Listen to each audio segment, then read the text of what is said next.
17 জন যারা থানা বা ওয়ার্ড কমিটিতে বিভিন্ন পদ পদবিতে ছিলেন, বিএনপি তাদের ব্যাপারে কঠোর সিদ্ধান্ত গ্রহণ করেছে। তাদেরকেও প্রাথমিক সদস্য পদ থেকেও তাদেরকে বহিষ্কার করা হয়েছে। সুতরাং আমি আশা করি এরপরেও যদি অন্য কোনো বিষয় থাকে তাদের ব্যাপারেও আমাকে আজকে সকালবেলা বিএনপি নেতারা আশ্বস্ত করেছেন যে এ ব্যাপারে বিএনপির নাম ভাঙিয়ে পদ পদবি ব্যবহার করে কোনো ধরনের 2 নম্বরই করবার কোনো সুযোগ নাই। আমি আশা করব আজকে বিএনপির মূল দলের এই সিদ্ধান্ত নেবার পরে ছাত্রদল, যুবদল, স্বেচ্ছাসেবক দল সহ যারা এখনো পর্যন্ত স্বতন্ত্র প্রার্থীর পেছনে ঘোরাফেরা করছেন, আশা করি তাদেরকেও দলীয় শৃঙ্খলা ভঙ্গের অপরাধে এসব অঙ্গ সংগঠনের কেন্দ্র থেকে, মহানগর থেকে উদ্যোগ নিয়ে তাদেরকে বহিষ্কার করা হবে। ইতিমধ্যে আপনারা শুনেছেন যে গতকাল সন্ধ্যার দিকে 5:30টার দিকে মাগরিবের নামাজের যখন আমরা বিরতি দিয়েছি, শিল্পাঞ্চলে হাতিরঝিলে সেখানে মীরের বাগে যখন আমরা মাগরিবের নামাজের বিরতির জন্য আমরা মিছিলের সাময়িক বিরতি করেছি, তখন অতর্কিতভাবে যাকে আজকে বহিষ্কার করা হয়েছে, একটু আগে আপনারা শুনলেন, নাজমুল হক মাসুম আর একজন শ্যামলী নাম করে, তাদের নেতৃত্বে আমাদের নেতাকর্মীদের উপরে তারা বেপরোয়া হামলা চালায়। এর ভিতরে আব্দুর রহমান শাকিম অত্যন্ত গুরুতরভাবে আহত হয়েছে এবং মোহাম্মদ আহাদ আহত হয়েছেন, মোহাম্মদ হোসেন তারা আহত হয়েছেন। 2 জন প্রাথমিক চিকিৎসা নিয়ে তারা হসপিটাল থেকে আমরা তাদেরকে বাসায় নিয়ে আসা হয়েছে, আর একজন এখনো হাসপাতালে চিকিৎসাধীন আছেন তিনি। আর অন্যরা আরও 2 জন আহত হয়েছিলেন, তাদেরকে আমরা প্রাথমিক চিকিৎসা দিয়ে তাদেরকে বাসায় পাঠিয়েছি। ঘটনাটা খুবই আকস্মিক এবং এইটা প্রথমত আমি হামলার তীব্র নিন্দা জানাই, তীব্র প্রতিবাদ জানাই এবং যাদের নেতৃত্বে হামলা হয়েছে, এই হামলা আক্রমণের খবরটা ব্যাপকভাবে এটা প্রচারিত হয়েছে। এবং আরেকটা ঘটনা হচ্ছে, যিনি বিএনপি থেকে বহিষ্কৃত ফুটবল মার্কার যিনি স্বতন্ত্র প্রার্থী, তার উপস্থিতিতে এই হামলা আক্রমণ সংগঠিত হয়েছে এবং এটা প্রাণনাশের জন্য যে হামলা আক্রমণ করা হয়েছে সেটা অত্যন্ত স্পষ্ট। এটা কারণ তাকে লোহার রড দিয়ে যেভাবে তার সারা শরীরে আঘাত করা হয়েছে, তিনি কিন্তু আরেকটু হলেই তিনি কিন্তু মারা যেতে পারতেন। ব্যাপারটা এই পর্যায়ে ছিল। তো প্রথমত আমি বলছি, এই ঘটনার পুরো দায়িত্ব বিএনপির বহিষ্কৃত ফুটবল মার্কার যিনি স্বতন্ত্র প্রার্থী সাইফুল আলম নীরব, তাকে ঘটনার পুরোপুরি দায়িত্ব তাকেই বহন করতে হবে। 2 হচ্ছে, গতকালে আমি বলেছি, আজকেও আপনাদের মাধ্যমে বলতে চাই, আমরা এই ঘটনায় হাতিরঝিল থানায় আমরা মামলা দায়ের করা হয়েছে, সমস্ত প্রক্রিয়া চূড়ান্ত করা হয়েছে। আজকে দুপুরের মধ্যেই আনুষ্ঠানিকভাবে পুরো মামলার প্রক্রিয়াটা সমাপ্ত হবার কথা। গতকাল ঢাকা মেডিকেল কলেজে আমি গণমাধ্যমের উদ্দেশ্যে বলেছি, আজকেও আমি আপনাদের মাধ্যমে বলতে চাই, আমরা দেখতে চাই এই চিহ্নিত অপরাধী হামলাকারী যারা সন্ত্রাসী ভূমিকা আবির্ভূত হয়েছে, আগামী 24 ঘন্টার মধ্যে তাদেরকে গ্রেপ্তার করার দাবি জানাচ্ছি আমি। এবং আমি দেখতে চাই যে তারা গ্রেপ্তার করে থানা দৃষ্টান্ত দ্বারা স্থাপন করবেন।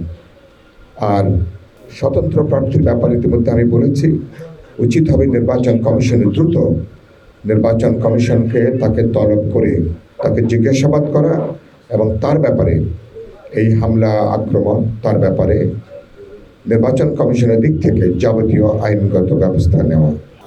আমি কদিন আগেই ঢাকা 12 আসনের সহকারী রিটার্নিং অফিসার যখন তিনি 12 আসনের সকল প্রার্থীদেরকে ডেকেছিলেন, যে বৈঠকে আইন শৃঙ্খলা রক্ষাকারী বাহিনী, সেনাবাহিনীর প্রতিনিধি, 4 থানার ওসিরা সবাই ছিলেন। সেখানে আমি আশঙ্কা ব্যক্ত করেছিলাম যে অনেক জায়গাতে তারা ভয় দেখাচ্ছে, তারা প্রাণনাশের হুমকি দিচ্ছে। এদেরকে যদি গ্রেপ্তার করা না হয় অনাকাঙ্ক্ষিত ঘটনা ঘটতে পারে। কালকে সেটাই সংঘটিত হয়েছে।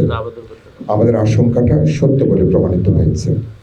সুতরাং আমি কেবলমাত্র গতকাল মীরের বাগের হামলাকারীরা নয়, ইতিমধ্যে থানা জানেন পুরো 12 আসনের, বিশেষ করে ফুটবল মার্কার শেল্টারে কোন কোন সন্ত্রাসী, কোন কোন দুর্বৃত্ত, কোন কোন অপরাধী, কারা তার শেল্টারে তারা হুমকি ধামকি দিচ্ছেন, এটা থানার, এগুলো তাদের কাছে তালিকা আছে।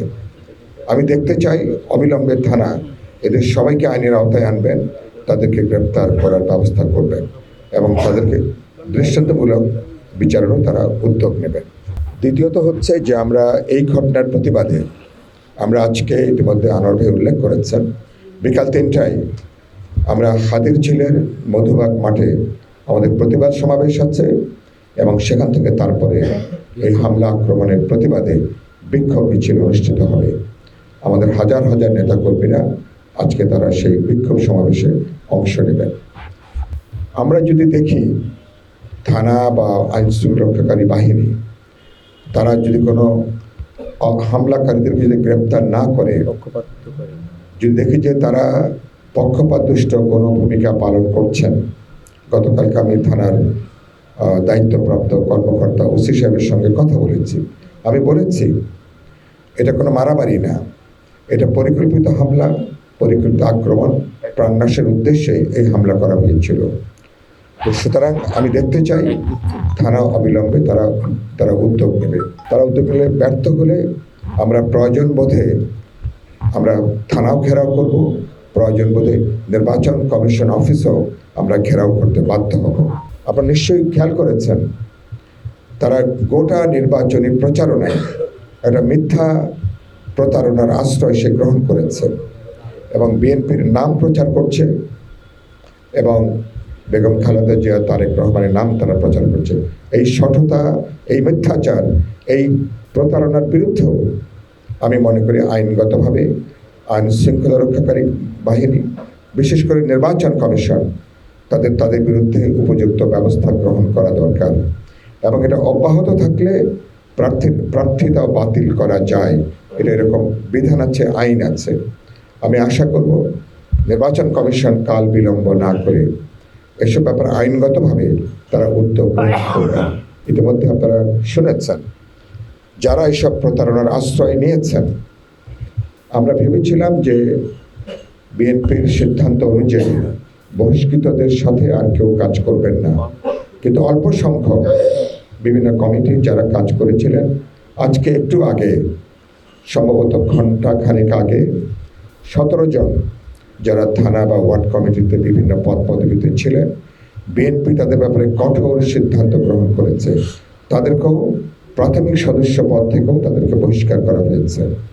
সুতরাং আমি আশা করি এরপরেও যদি অন্য কোনো বিষয় থাকে তাদের ব্যাপারেও আমাকে আজকে সকালবেলা বিএনপি নেতারা আশ্বস্ত করেছেন যে এ ব্যাপারে বিএনপির নাম ভাঙিয়ে পদ পদবি ব্যবহার করে কোনো ধরনের 2 নম্বরই করবার কোনো সুযোগ নাই। আমি আশা করব আজকে বিএনপির মূল দলের এই সিদ্ধান্ত নেবার পরে ছাত্রদল, যুবদল, স্বেচ্ছাসেবক দল সহ যারা এখনো পর্যন্ত স্বতন্ত্র প্রার্থীর পেছনে ঘোরাফেরা করছেন, আশা করি তাদেরকেও দলীয় শৃঙ্খলা ভঙ্গের অপরাধে এসব অঙ্গ সংগঠন কেন্দ্র থেকে, মহানগর থেকে উদ্যোগ নিয়ে তাদেরকে বহিষ্কার করা হবে। ঢাকা 12 নিয়ে আমি ইতিমধ্যে আমার উদ্বেগ আমি প্রকাশ করেছি। ঢাকা 12তে নানা জায়গা থেকে আমি দেখছি আমার কর্মীদেরকে, ভোটারদেরকে ভয়ভীতি দেখানো হচ্ছে। অনেক জায়গাতে আমাদের ব্যানার ছেড়ে ফেলা হয়েছে, পোস্টার ছেড়ে ফেলা হয়েছে। আমি ইতিমধ্যে তাদেরকে এ ব্যাপারে বলেছি, আমি নির্বাচন কমিশনে অভিযোগ দায়ের করেছি। আজকেও আমরা গতকালকের ঘটনার প্রেক্ষিতে নির্বাচন কমিশনে আমরা অভিযোগ দায়ের করব। আমরা আজকে আমি আশঙ্কা করছি আইন শৃঙ্খলা রক্ষাকারী বাহিনী, নির্বাচন কমিশন দ্রুত যদি এই হুমকি, হামলা, সন্ত্রাস এদের ব্যাপারে যদি পদক্ষেপ গ্রহণ না করে তাহলে ঢাকা 12 সহ দেশের বিভিন্ন অঞ্চলে পরিস্থিতির অবনতি ঘটতে পারে এবং তার দায়িত্ব অবশ্যই সরকার এবং নির্বাচন কমিশনকে বহন করতে হবে। একই সাথে আমি দাবি করতে চাই, অনেক অবৈধ অস্ত্র, অনেক বেআইনি অস্ত্র এখনো পর্যন্ত সন্ত্রাসীদের হাতে আছে। আমি শুনতে পাচ্ছি ঢাকা 12তেও কেউ অস্ত্র নিয়ে বিভিন্ন প্রার্থীর পেছনে তারা নাকি ঘোরাফেরা করছেন, পরোক্ষভাবে মানুষকে ভয় দেখানোর চেষ্টা করছেন এবং এটা থানা জানে কাদের কাছে অবৈধ অস্ত্র আছে, তাদের গোয়েন্দা রিপোর্ট আছে। আমি দেখতে চাইব সারা দেশে এখন অপারেশন ডেভিল হান্ট নাকি চলছে। আমি ঢাকাতে তার কোনো কার্যকারিতা এখনো দেখছি না।